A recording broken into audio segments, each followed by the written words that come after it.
Up next, we have malicious Visual Studio Code extensions. Okay, be careful. It's crypto mining. Okay, so maybe the people who created these extensions are like one of the 500 who pull the strings in the crypto world.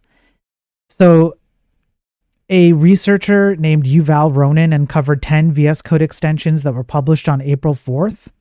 And these are the ones, they're listed here.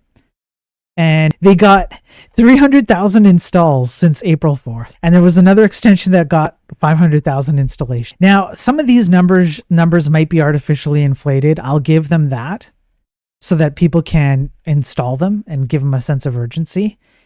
But all it takes is one. That's the problem. All it takes is one.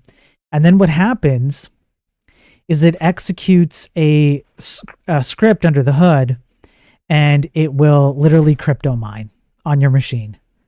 So you just need one person, and then, you know, whoever created the extension just starts making money. So it's for the Monero crypto mine.